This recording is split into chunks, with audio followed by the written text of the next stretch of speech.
Can I share a secret with you, Will? Yeah, it's just you and me here. Nobody else is listening. It's just the two of us. Nobody else. All right. Don't let anyone know this, especially the people in the PC community, because I feel like I'm going to lose my PC card after this. But I have been playing the new Final Fantasy 16 that just came out on PC. Yeah, it's the 16th one in that series. Well, probably more than just 16, but No, numbers, it says 16. Yeah. The number is 16. It's clearly they haven't done more. That would be ridiculous. You're right. Anyway, there's been a heat wave in the Bay Area. I'm sure you have had to experience it. And I mostly play on my small form factor gaming box connected to my TV. Okay, that's a reasonable computer, it sounds like. Yeah, and I wanted to game during this heat wave, but I was like, man, I really don't want to be dumping a ton of hot air into the room. So I set I set it to 40 FPS at 4K, and it was fine.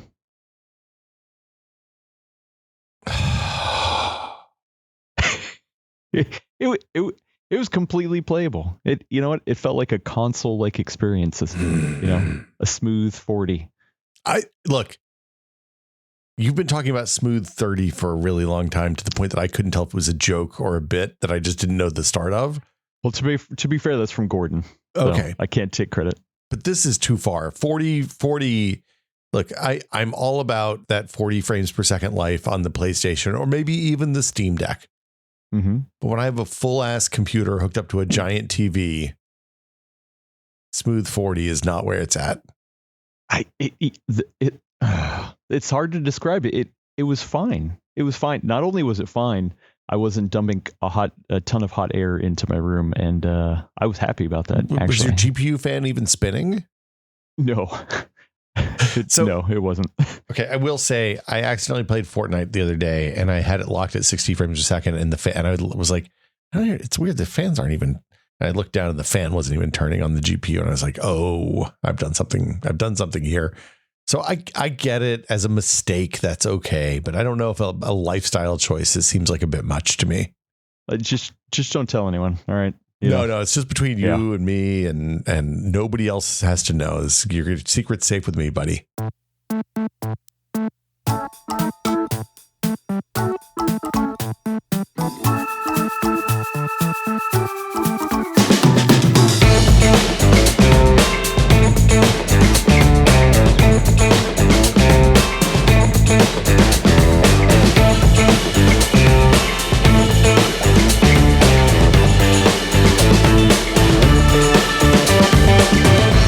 Welcome to Brad and Will Made a Tech Pod. I'm Will, and I'm also here with Adam, who is still not Brad. Hi, Adam. Still not Brad, but also a 4-letter name, so I guess that kind of works. I could have gotten your coworker, or our coworker, I guess, Brad Charkis from over at PC World. He's another Brad. Ooh, we need a substitute Brad ever, I guess. He's maybe available, but if for folks who don't know, Adam Patrick Murray, welcome back to the show. I think this is your second or third time, maybe. Oh, third time, I think, actually. I feel honored. Yeah. Yeah. Well, I mean, my understanding from Kishore is that you get a jacket at the 5th time, so we're never going to invite him back again because he's stuck at 4. But okay. Yeah, welcome back. For folks who don't know, Adam Patrick Murray is the substitute host of The Full Nerd, is the video person. He's in charge of video over at PC World. He's the mastermind behind the video strategy over at PC World and The Full Nerd. And is a generally delightful human being, but don't tell him I said that. Hey, thanks. You and I share a common interest, I think. Probably more than one, yeah, but which one are you referring to? I was going to talk about the topic. So for folks who don't know, I should do some housekeeping first. Brad still is on location in North Carolina. I've talked to him a couple of times since he got out there.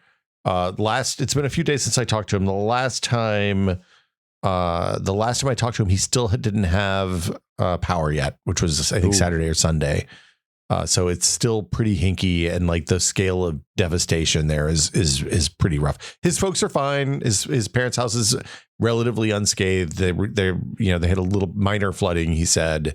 So it's not apocalyptic. It's just a hassle, and being there without power and water. I think they have a generator hooked up now, so that's good. That's crazy. yeah, so they have as he said, we have water that we can flush the toilets with, which is pretty exciting that they didn't have to haul in because they're on a well. Oh, okay, yeah. But yeah, we're gonna talk when Brad's back. We're gonna talk all about it because there's a lot of interesting topics. But it might be another week or two before he makes it back at this point because he is helping his folks out. So Adam's here. Substitute Brad Adam is here, Woo. And we are going to talk today about a topic of shared interest. The personal computer handheld video game console. The category spawned by the Steam Deck, I guess is the, for lack of a better term, or popularized by the Steam Deck, I would say. Yeah, well, okay, yeah, you're right, because like there have been people making these kinds of computers out of Southeast Asia for like, I don't know, maybe 15 years at this point. It seems like. Yeah, but not they weren't good. No, they were bad. Yeah, I definitely didn't get into it in earnest until the Steam Deck. For sure, but yeah, mostly I used to play a lot of those little Linux handheld, for emulation kind of stuff. I actually years ago I reviewed a bunch of those for PC World. The problem is that they just came out hot and heavy. You think Ionea releases a lot of devices? Wait until you see some of those Linux based, or now Android, and a lot of them have switched over to Android, but. Yeah, it's interesting. There was a period of time in like the early to mid 2000s when there were a lot of like Pentium M and Celeron based Atom based ones, right? Like basically netbooks with gamepads attached. And then the ARM stuff took over, and I feel like the ARM stuff actually kind of moved, right? Like there was a fair scene most of the places where computer nerds lived for people who were like emulating SNES and Game Boy and GBA games on those boxes. And there still is, actually. Yeah. Oh, yeah. But now we've reached a new turning point with the Steam. I think the Steam Deck has made this a much more mainstream concept for whatever reason. We can talk about it. Yeah. I mean, I think also like the Switch, brought a lot of people into the handheld fold as well. That's even true. Though I know a lot of Switch people just keep it docked, but I don't know. I've always been a handheld fan. Like my first personal console, the one that was mine, not a family member's or something, or a shared experience, was the original Game Boy. So like I've always had a soft spot in my heart for handhelds, and it's just always my go-to for gaming if I can. So I was in Hawaii when the Game Boy Color was brand new. Nice. And was walking into I walked into a shop where I didn't expect them to have game stuff, and they had them in stock there. And my wife and I grabbed them. It was the first time I had a Game Boy. My sister had the Game Boy when I was a kid, so I had to beg, borrow, and steal that thing. But the Color was such a fun, it played all my old SNES games, and I guess maybe that was the GBA when I think about it. But anyway, there were a lot of SNES games on the Color, and I played the heck out of the thing. It was a fine little console, and I've been kind of hooked ever since. Handhelds, man. They're the best. Yeah, it turns out you can sit in the living room, watch TV. You can do three things at once. You can watch TV, you can play a game, you can talk to your significant other. It's whatever. It's the cornerstone of every healthy relationship. Exactly. Yeah. So a couple of years ago, Valve during the pandemic rolled out the Steam Deck. It was kind of a big. They made a little bit of a splash. I don't know if they anticipated this, but people were really excited about a relatively inexpensive, like $300-400 device that could play a lot of PC games from your Steam library. And do it with like a reasonable amount of battery life and a reasonable amount of performance and a decent looking but not necessarily high resolution screen. And it was sold out for a really long time. It took 9 months, I think, before I got my hands on one. Oh, really? Wow. Yeah, I was there right on day one to pre-order, like jamming the button, and so I got mine within a week of launch, I think. Oh, well, la-dee-da. Yeah, I know. I was pretty fancy. See, I was waiting for the reviews because I was a little skeptical about the whole thing, having been burned by the Steam machines the first go round, which was like 2014, 2015. They rolled out a series of Debian Linux-based personal computers that didn't run Windows and also didn't run games. So it was kind of a failed experiment there, as I think. Well, don't forget about the Steam controller and the Steam Link. Valve has got a great track record of hardware, Okay, so I love the Steam Link. I have 3 or 4 of them here. I still have one in box. I have a Steam controller in my drawer right beside me. I actually. Is it here?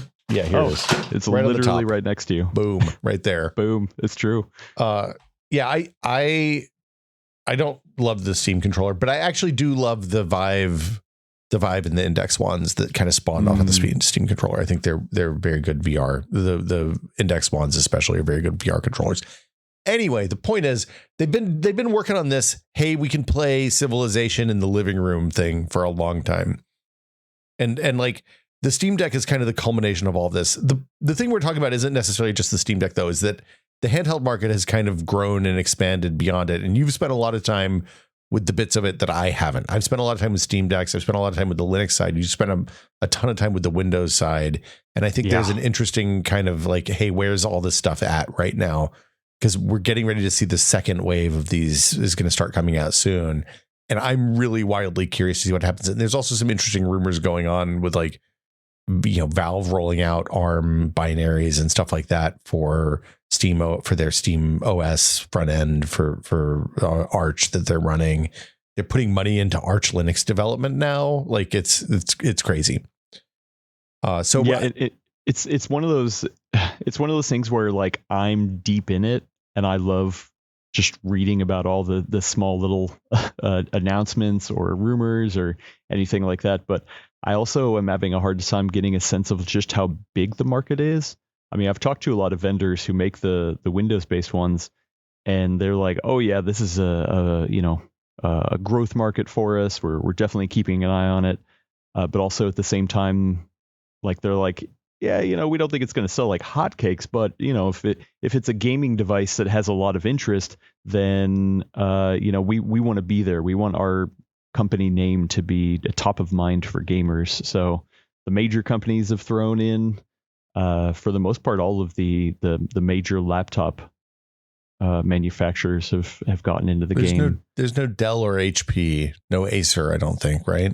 Well, Acer, I just saw the new Acer one, or the first Acer one at IFA. I did a video on that over on PC World. The Acer Nitro Blaze 7. There's a little bit of controversy around that one. I'm not quite sure how well it's going to be, but actually, I remember taking a briefing, and I should go back and look. But Alienware had a concept, and now the name of it is escaping me. And we actually did a video of it. It was Intel based at the time. I think it must have been maybe Ice Lake powered.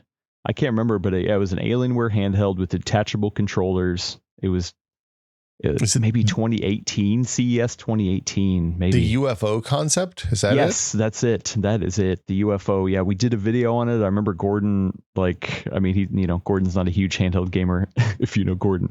But he was still just like, wow, this is crazy. It's a PC version. And that thing never saw the light of day, unfortunately, but I did get my hands on it. An interesting little blip. Razer did a thing at CES as well, around the same, maybe it was a little bit earlier than that, but it was basically a screen, like a Switch style screen with they looked like PlayStation Move secondary controllers, like the not the main one with the ball on top, but the other one that you used with the stick. Mm-hmm. And they never sold that one either. But I mean, it was interesting because when the Steam Deck came out, all of a sudden it became the cheapest entry point for a PC gamer, like for somebody who wanted to get into PC games. Like, before that, somebody was like, "Hey, I want to be able to play games on a PC. What do I do?" And you say, "Okay, it's going to be like $600, and you're going to have something that'll kind of play games at 1080p." And then all of a sudden, you have this handheld they're like pretty good at, like, it won't play everything, but it plays a lot of stuff. I mean, I do think there are a lot of PC gamers who got into it because, and actually myself included, I started with a laptop. I was like, "Oh, I have a laptop. Can this thing play games?" And then this is, to me, kind of a natural extension of a lot of people who are like, "Oh, wow, I can have a somewhat portable device, and the price is like not that bad, and have it just be gaming focused." Also, at the same time, that I feel like it kind of lined up that people were expecting a Switch Pro around that time too. The Switch had already gotten long in the tooth a little bit, so it was just like, oh wow, this is kind of like an upgraded Switch. I mean, they're different, but same concept of a handheld gaming device that could actually play like AAA games to a certain degree. I mean, Elden Ring. A lot of people just played Elden Ring on on the Steam Deck. I feel like it's still like high up on the Steam Deck charts. It was the last time I like anything that launched across generations seemed to play pretty well on the Steam Deck. Any PS4/Xbox One era games that also came out on the newer consoles seemed to play pretty well. So yeah, it's interesting. They kind of like saying that Valve created this category is not exactly right, because you're right, it has been around for a really long time. But they kind of lit fire under it, it seems like. And oh yes. They did it with like the hardware is essentially a custom RDNA to APU from AMD, right? So it's they added a little bit more graphics. It's one of the older cores now these days when we're up to RDNA 4 and soon 5. Mm-hmm. But it gets the job done, I think is what I would say. It's great for indie stuff. It works with some AAA stuff. We talked about it at length a couple of months ago, so we don't have to dig back in a whole lot. But they're on essentially their 1.5 version. The OLED model is like a slightly revamped version 1. It fixes some stuff with like download speeds and battery charging and stuff like that. But for the most part, it's just the initial one with a better screen and some slight changes. And like I said before, it runs Linux. This time it's Arch. It's immutable. It's with a custom front end, basically. Really nice, really smooth, and genuinely a good experience. And that has been the sticking point for a lot of people with the Windows-based ones, is that a lot of people don't like using Windows for a handheld. I was going to say, friend of the show Jeff Grubb over at Giant Bomb had said that the console, the Steam Deck gives him a console-like experience to play PC games, which he was into, and like. There's a way that could be a mean thing, and there's a way that could be a positive, a way that could be a negative statement, a way that could be a positive statement. I've always chosen to interpret it as I don't have to think about what is happening here. I can just press the button and the game works. And I think that's the experience you get on the Linux version, right? I mean, for the most part, there still are some experiences that are either, just not going to run because it's Linux, or like the whatever configuration is it's just not going to play well. Like, the new Silent Hill 2 surprise remake does not play well on the Steam Deck. So yeah, I'm going to bet the Space Marine 2, a brand new, fairly hefty game, is also probably not going to run particularly well on the Steam Deck. Okay, so you alluded to this a minute ago. The other thing that's happened since the Steam Deck came out, when we first talked about this a couple of years ago, is there are now a buttload of Windows handhelds out in the market. ASUS came out with the Ally. Lenovo has their thing with like removed detachable Switch style controllers. INEO seems to make a new Windows based APU game handheld every other month. It seems like there's like they have an enormous number of them. MSI released the Claw, which is I think the only thing that's running on non AMD hardware.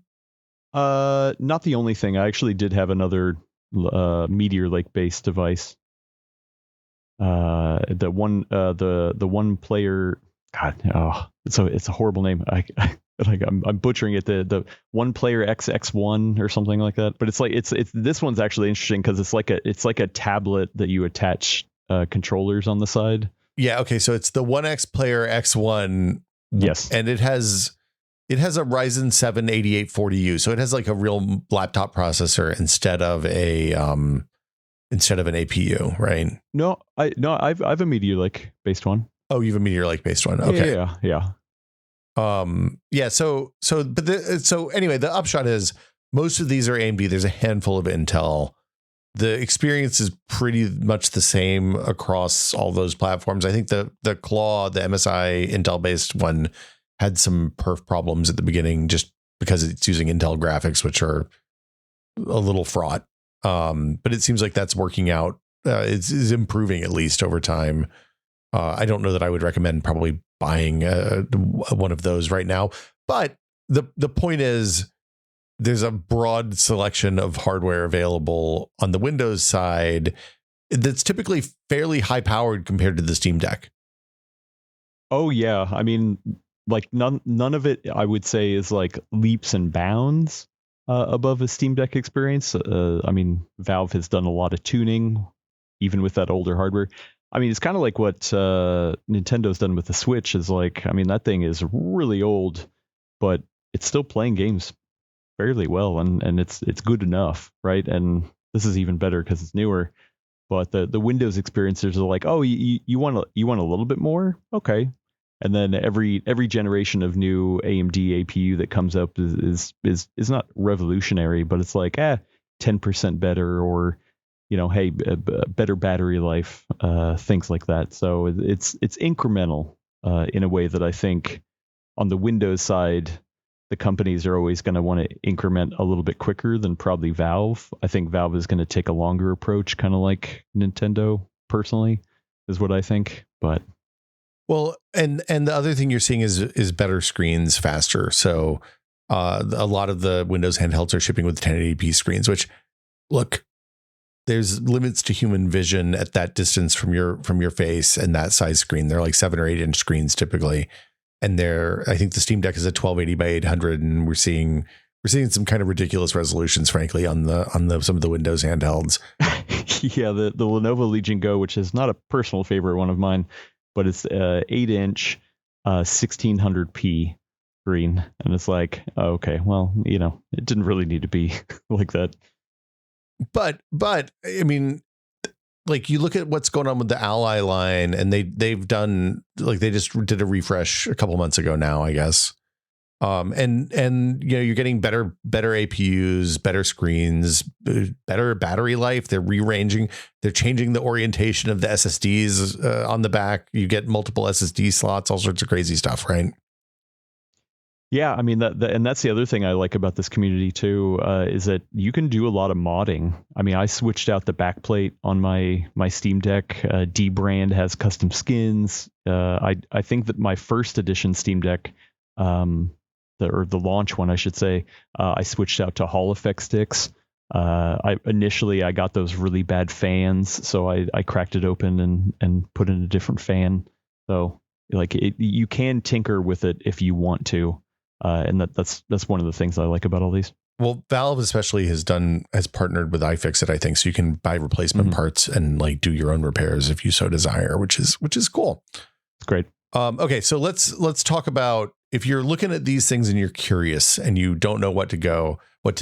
To me, the big question is, are you going to buy the Linux one, which is the Steam Deck, or are you going to buy one of the Windows ones that may be probably a little bit more expensive, probably a little better specs on paper, but the big thing is with Linux, most games work, but some things don't work. So specifically, Fortnite's always a problem because Epic doesn't seem to want to make their anti-cheat work on Linux for Steam. Weirdly, it's like they have some sort of beef over royalties paid to stores or something. I don't know. So Epic. First party Epic games are never going to run the Steam Deck. You should just assume that at this point. So Fortnite's out. Other newer games at launch that use specific anti-cheats and anti-copy protection or anti-piracy measures also won't work on the Steam Deck. So like, I think Space Marine is knocked out because of that, right? I think they have an anti-copy protection thing right now that prevents them from working. Also, heavier games aren't going to work. Although at 1280 by 800, you kind of be surprised what works. Like Cyberpunk is surprisingly playable at a, God help me, smooth 40. Exactly. Yeah. Embrace it. I do think, but I mean, I feel like that's an outlier where like they've done a lot of work. They literally in their settings menu have a Steam Deck option. So, I think most AAA game developers probably aren't going to put that level of effort into Steam Deck specifically, but I mean, I wish. Well, but that's one of the things that's interesting, actually, because one of the things you kind of have to do if you want to get that, Valve has for Steam Deck specifically a Steam Deck certified green banner that they run you through like a special. It's the only kind of cert you get on Steam is they run you through some tests. They check things like your font size and that the controller glyphs match. And they also look at perf. If your perf is too bad, they won't pass you. Now their bar for too bad perf is probably lower than what mine would be, but most people end up making custom configs for Steam Deck. They just don't expose them in the UI like Cyberpunk does, I think. So anyway, it's stuff like that. Stuff like, hey, we have a mechanism to deliver a custom config for your handheld game is something you get when you run the Steam Deck and you don't get on the other handhelds necessarily. Yeah, I mean, I will say the drivers for Ryzen-based Windows, like Radeon drivers on Windows are usually pretty good with these APUs to like kind of auto detect what settings and enable and stuff like that. But yeah, I mean, you're gonna have to go in and tinker way more than you would on the Steam Deck. But hey, I mean, that's also why I like being a PC gamer, is because I actually do like going into settings menus and tinkering. So, see, you and I are very different. I just like to play the games, it turns out. You just want a console. I want a PC. I just want a big giant screen. I want it to always work, and it would be really, really fast, so that when I play, like, the best thing that can happen to me when I'm playing Fortnite is I come up against some kid with a Switch and they're running like 18 frames a second, and I just absolutely annihilate them because, what are they going to do? Okay, so we got Linux on one side. Some of the games don't work. Now, it is more extensible these days with stuff like Emu. Like, the tools surrounding the Steam Deck have grown up dramatically in the last couple of years since the Steam Deck came out. Right? There's Emu Deck, which is basically a Linux front end to launch a bazillion different emulators that you can load and pre-install and configure and get all set up, and then dump them into your Steam UI, so they're right there ready to go. Lutris does the same thing for third-party Windows stores, so stuff like Epic Store and Battle.net and GOG and all of those, the Ubisoft Games Launcher, all of our favorites, or EA, the EA app, they're all in there, and you can load them up, download the games that you want to play that are only on those stores.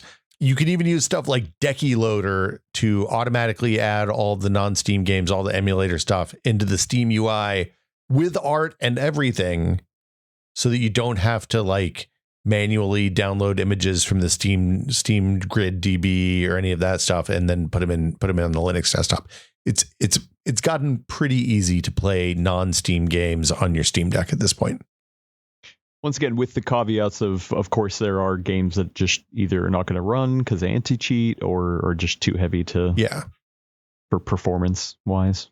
Yeah, you can even do stuff like I have clients like Chiaki, and there's clients for Xbox game streaming and PlayStation game streaming that let you connect your Steam Deck over the network to your console.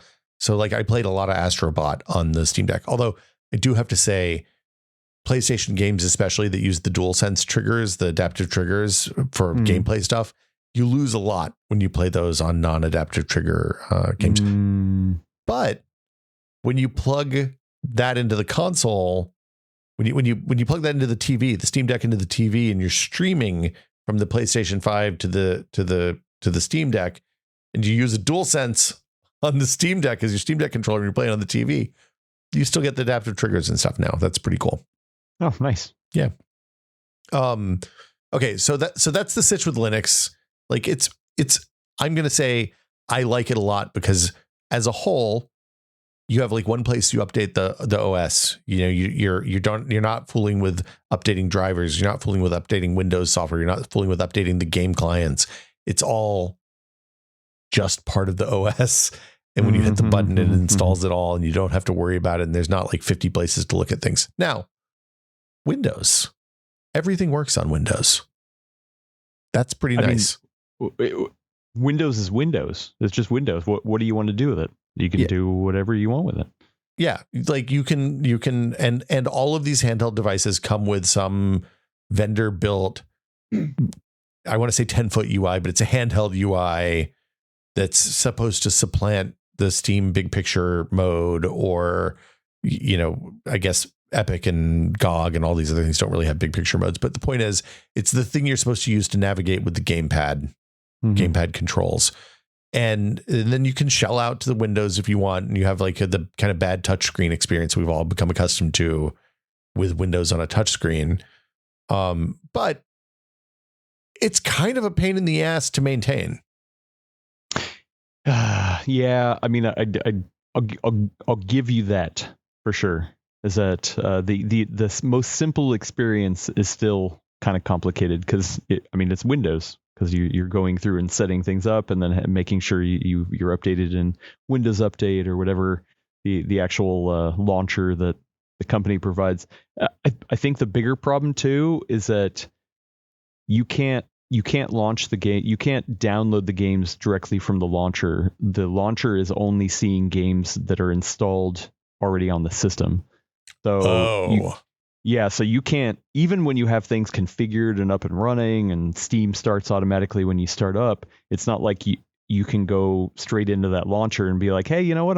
Let's download this game. I want to play this. It's only scanning for downloaded games. So you still constantly have to kind of go out and download new games. I mean, it's fine. Like for me, like I know how to use Windows. It's not a problem. Like, and honestly, one of the things I do is disable auto launch for those front ends for the most part, and end up auto launching Steam big picture mode, because that's where I do most of my gaming anyway.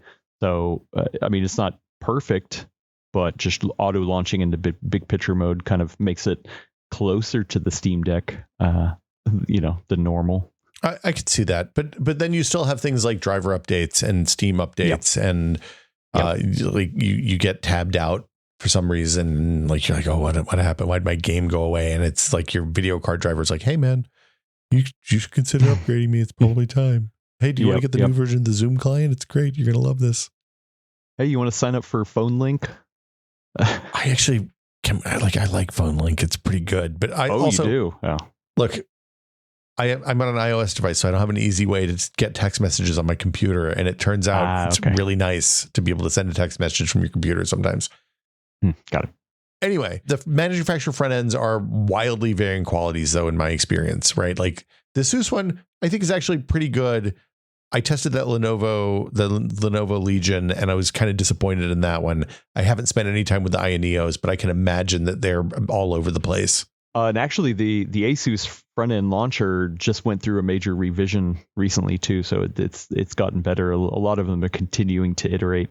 And yes, you're right. They're all different levels of quality and usability, broken English, things like that. So, I mean, it comes with the territory. Once again, I think it's one of those things where it's more like a PC in terms of you're going to have to do a lot more configuration and hand holding and, working through some jankiness, where the Steam Deck is closer to a console. Even though I believe it is a gaming PC, a handheld gaming PC, it definitely is closer on that console spectrum. But what if, Will, you could have both? Oh, hello. What if you could have both on one device? That sounds pretty well. So it's funny to me that Linux is the least fiddly option here, right? It's the least janky thing, because that's typically if you're like, hey, I'm going to run a consumer electronics device on Linux, and it's like a computer and not like a thermostat or something, you're like, oh yeah, well, good luck with that, buddy.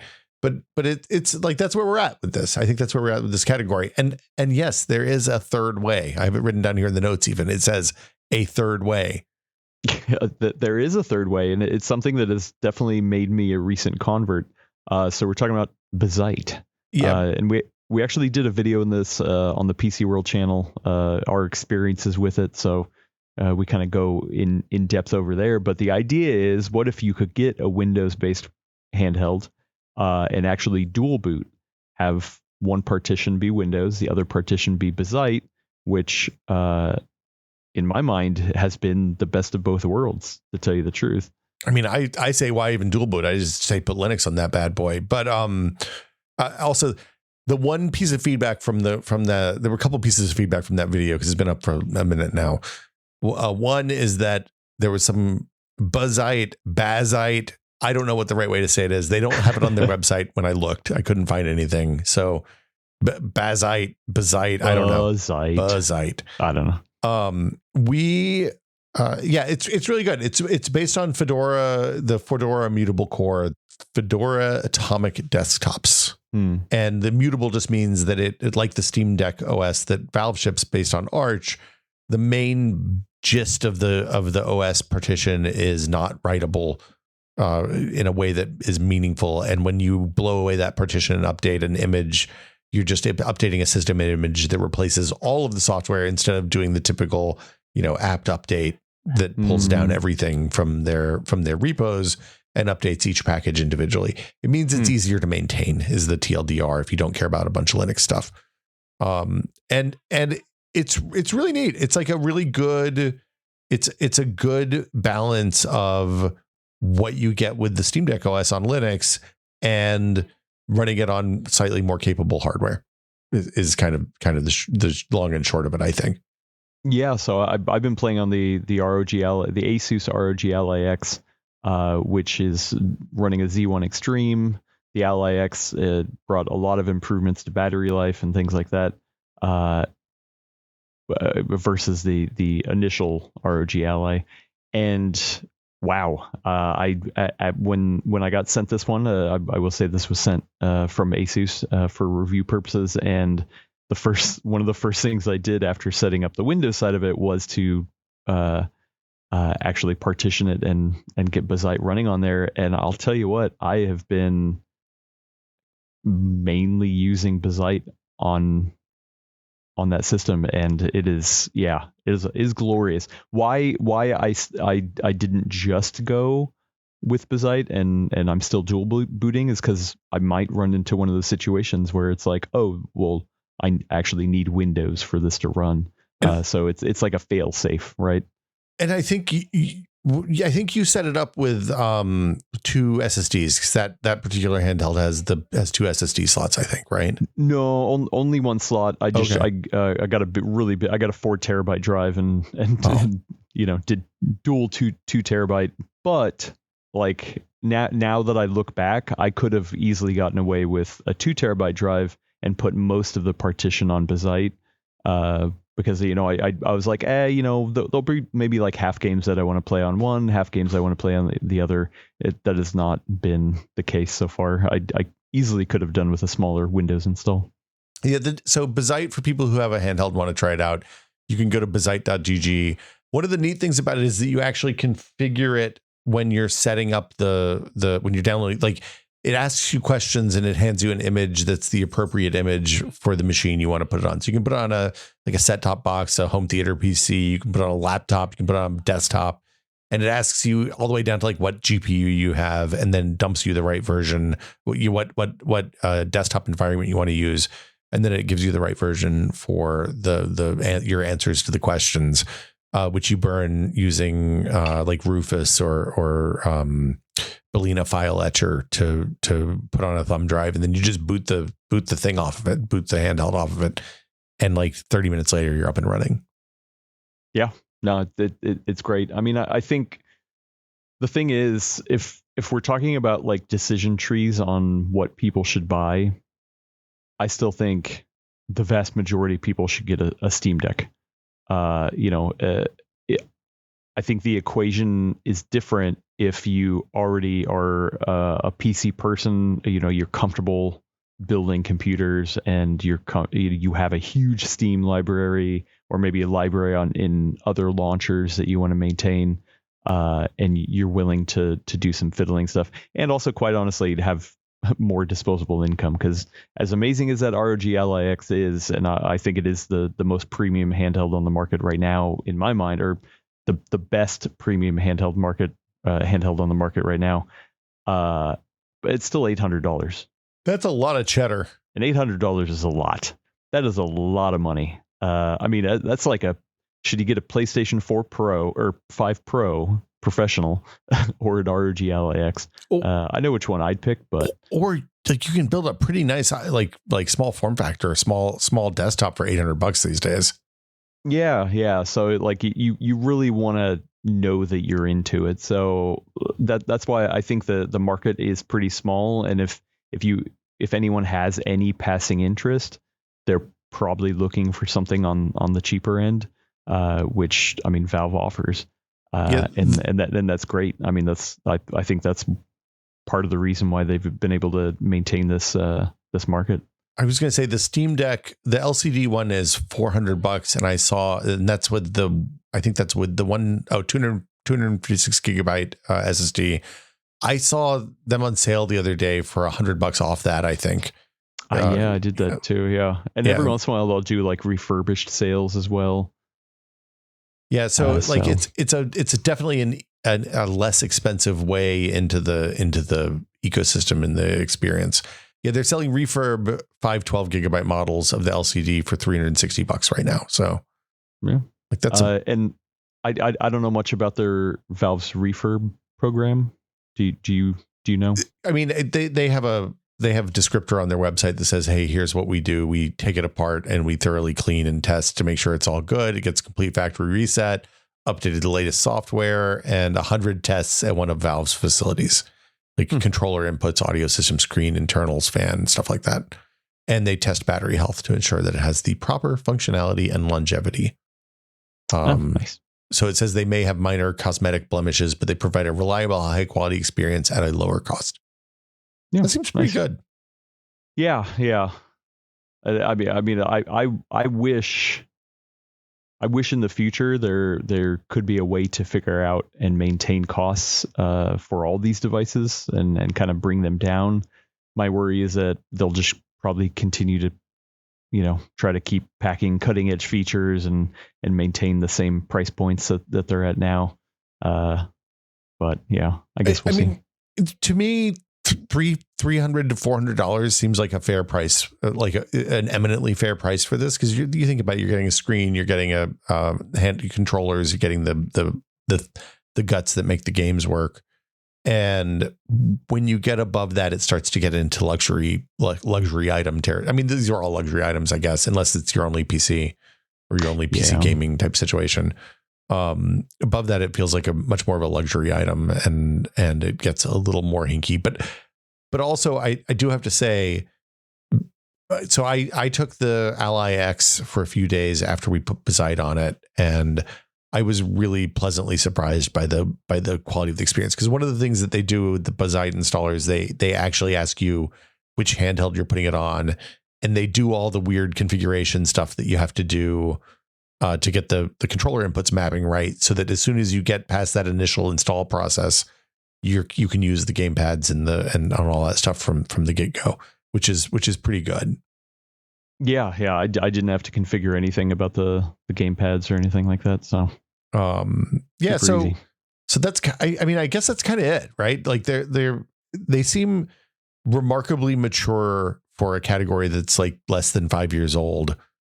And to me, it's one of my favorite computers, right? Like I use that more than my laptop. I use my desktop more, but my desktop is also the main computer I use for work and fun and everything. But I spend a surprising amount of time sitting in the living room while my wife and daughter are watching something else or doing something else.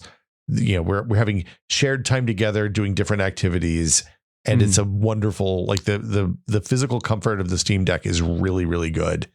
They put the right depth on the grips, the whole thing. It feels good, and I would say is highly recommended. Oh, I love it. Like I said, I'm just always nerding out and excited about it, and thankful that I get to cover it for work. Because I feel like there's always constant little iterations. And one of the questions was, hey, with large companies like ASUS or Lenovo getting into the game, is this just going to be a flash in the pan? Or are they going to continue with it? But by all accounts, I mean, ASUS has a revision with the Ally already. There's rumors of another Lenovo Legion Go device. AMD has already confirmed the next series of handheld gaming device specific APU lines.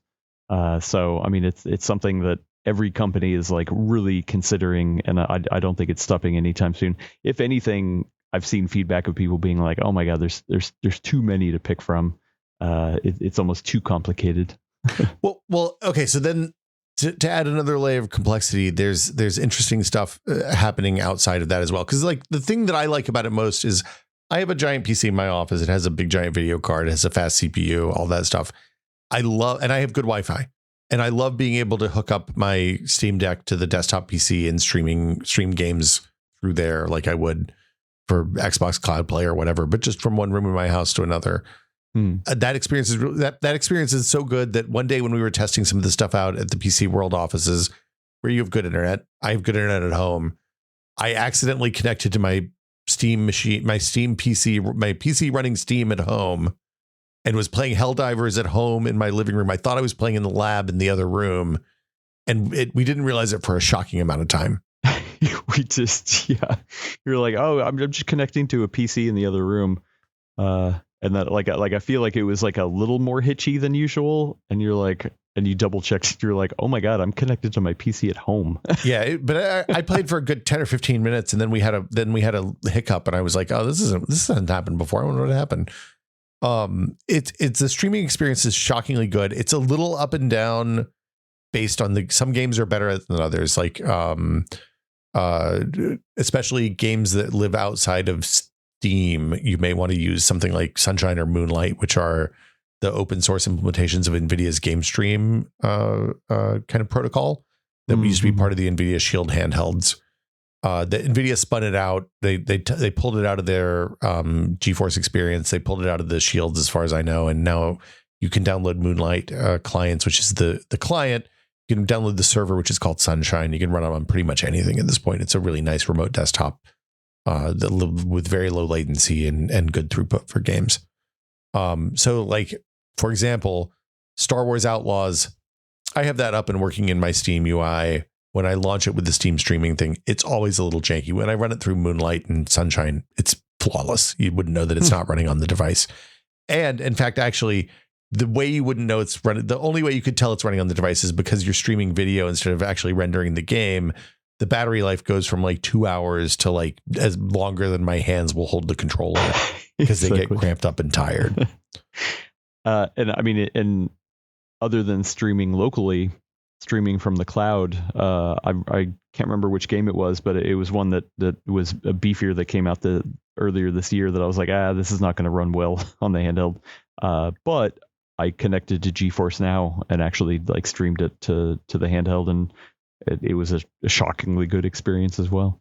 Well, so, and that streaming experience makes me wonder, we talked about the Steam Link before. For folks who don't know, the Steam Link was a little set-top box that was, I think, an ARM-based set-top box that ran a little thin version of Linux and basically was just a streaming client to stream from your desktop PC into your other TVs in the house.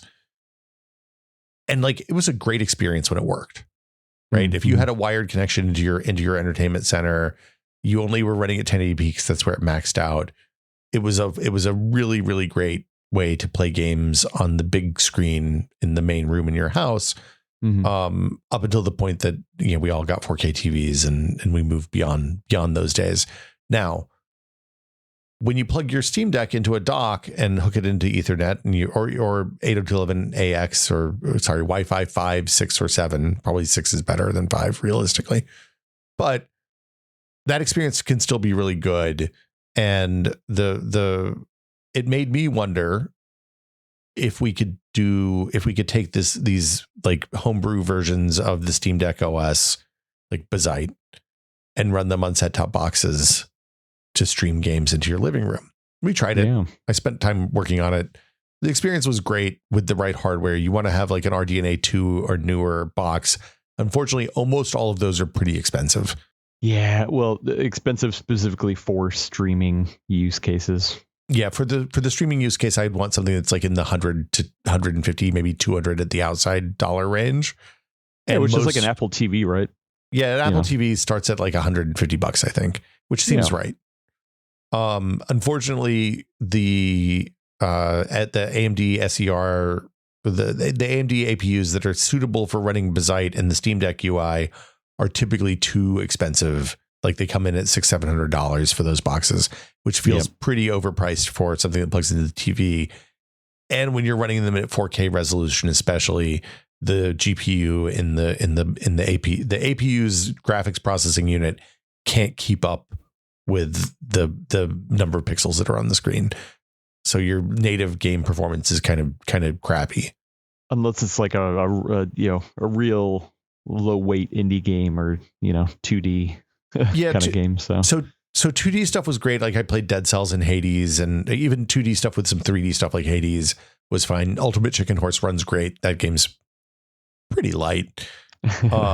When you tried to play something like Helldivers or really anything that was released in the last year or two that was running natively at 4K, it was bad. Even going back as far as like Fallout 3 and New Vegas, the perf wasn't there at the native resolution. So I think my hope is we've seen some rumors about Valve doing some ARM submissions into the different repos.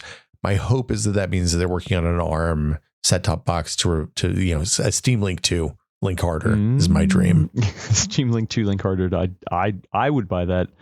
Also, there's rumors not rumors, that they've officially said that they're working on a Steam front end, or I'm sorry, a SteamOS for these other handheld options. I don't think we can bank on any sort of timeline because Valve is working on it when it works on it. But like I think that's another way that could shake up the market. Because imagine if a lot of these vendors who are competing, like Asus, Lenovo, Ioneo, all of them don't have to worry about including Windows licenses or having people be like, oh, well, I want to use this, but I'm not really good about setting up Windows. Well, what if it can actually run Steam natively, just like a Steam Deck, and all you're doing is just buying different hardware configurations from the different vendors? Like that makes a lot of sense because Valve's in it to sell games and have people spending more time in the Steam ecosystem, right? Mm-hmm. I think getting more Steam OS on other handhelds makes a lot of sense in that case. So yeah, I mean, I think that's as good a place as any to kind of wrap it up. We tried the gate on a lot of that stuff. For people who don't know, like the set-top box side, especially like the small form factor kind of like Visa mount capable boxes. There's a lot of cheaper Intel options, but they don't have sufficient GPUs to run the Steam Deck UI. Yeah. And you can do it. We did it just to see what would happen. The experience was kind of chunky in the way that like the Xbox One launch console's UI was chunky. It wasn't good. It wasn't a great experience. So anyway, hopefully we'll see some more hardware on that front soon. I would love that personally. Yeah.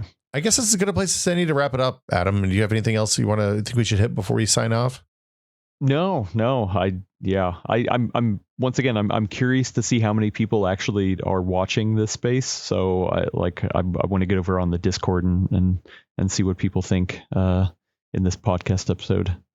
There's a bunch of sites that you recommend for people who are interested in this space that do. I mean, obviously PC World over on YouTube, you do a lot of like handheld first impressions and hands-ons and reviews, stuff like that. Yeah, but I don't focus on it. I mean, it's definitely like a passion project of mine. I'm doing plenty of other things in the PC world. But there are YouTubers that cover this thing extensively, and I love their channels like The Fox, which is spelled PHAWX, and then also Retro Game Core, CORPS. Those guys are like my first two stops anytime a handheld gets released. I'm like, okay, well, what are they saying about it? And Carrie over at The Fox, he's very much a hardcore a chip geek like us, and so he'll like get into the actual performance and the efficiency and things like that compared to previous generations. So very nuts and bolts, like inner workings kind of performance stuff. And Russ over at Retro Game Core is really good about like experiential kind of reviews, like not just the hardware itself, but also software and setting up and things like that. So those are the two guys that I love the most, but there's plenty of people out there who cover this stuff. Cool. Adam, where can people find you if they want to find out more about Adam Patrick Murray? Well, I mean, I do most of my stuff over at PC World, youtube.com/@PC World. We do have a PC hardware podcast called The Full Nerd that you can find at youtube.com/@TheFullNerdPodcast, or anywhere that you can get the audio RSS feed. And Will is pretty much on it every week with me for the past while. So I am there. It's one of the places I can be found. for anybody who was scarred by all of the Intel instability talk this summer, I think we're finally past all that now. I think we can finally put a bow on that, it seems like. So theoretically, yeah, the Intel has released their what they're calling their final microcode update for the instability issues, and then they just took the wraps off of the new series of processors. It's not 15th gen. They stopped at 14. They were like, you know what? Wow. It's done. Now it's the Intel Core Ultra 200S series. So this is just first generation. Well, this is a new architecture, so it makes sense to start a new naming scheme, right? Yeah, and started at 200. Because that's you don't want to start at 100. Of the first generation. 100's for chuds. Like it's like what's okay. So you're going in the ground floor of the building, and then you go one floor up. What's the number on that floor? Hey, I was in Germany recently, and I noticed that they have a ground floor, and then they have one. Yeah. So it's Did you write any paternosters while you were in Germany? That's my real question. Some what? You know what a paternoster is? I don't think I know what that is. Oh, imagine an elevator that's a loop instead of just an up and down. So you get in a little room, it never stops moving, and it's just a chain of little rooms attached to each other. And then what's the floor on one side is the ceiling on the other on the way down. Oh my God. Okay. Yeah, that's breaking my brain. I had not. Or maybe they're on a gimbal and they rotate so that the floor is on this. I don't know. Anyway, the point is, if you go over the top of the paternoster, you're not supposed to do that. That's what I know. They're very popular in parts of Eastern Germany, and I think the Czech Republic is the other place. They still have a few of them. I'll keep an eye out for it. Yeah, you should seek it out next time you're in Germany. But Adam, Patrick, Murray, thank you so much for coming by and doing the second podcast of the week with me. Next week we're going to talk about the Intel. Intel announced. They put out the hardware spec. They released a bunch of specs. They released chip diagrams, all that kind of stuff. We're going to get into that, I think, with Gordon, hopefully next week on the Full Nerd, probably, right? Yeah, I mean, hey, could this be Intel back? Lunar Lake seemed to be pretty positive. The process, the server side chips got a lot of praise, and now we're just waiting with bated breath on the desktop processor stuff. Yeah, for people who don't know, it's an interesting time for Intel because, AMD went to these disaggregated chips a long time ago now when they first launched the Ryzen. Yeah. What that means is they take the bits of the chips that need to be fast and can put them on a different little chip inside the package of the CPU, and then connect them all with these high-speed interconnects. So it's in the old days when you bought a CPU, it was one giant piece of silicon all cut out of the same wafer. And now you can get chips with two or more CPUs under the thing that are completely different pieces of wafer. It's kind of crazy. AMD had a lot of teething pains when they made this transition. The first generation, a couple of generations of the Ryzens had weird performance stuff going on, and it was kind of a pain in the butt.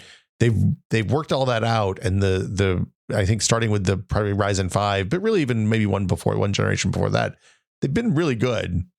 And Intel's moving to the same disaggregated kind of strategery, I guess. Yeah. It is a crazy time over in the PC space. So if you want to hear more about it, come on over.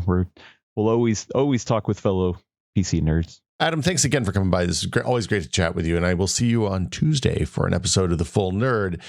In the meantime, if you are listening to the show and you weren't already aware, this is a listener-supported podcast. We don't run advertising. We don't have sponsors. It is just you, the listener, sponsoring us, the podcaster, every single week of the year, and we appreciate everybody's support. You can find out more about how to support the show at patreon.com/techpod. Again, that's patreon.com/techpod, where for as little as $5 a month, you get access to the fabulous TechPod Discord, where you can talk with thousands of other nerds about things like, hey, man, the Imperial system makes no sense whatsoever.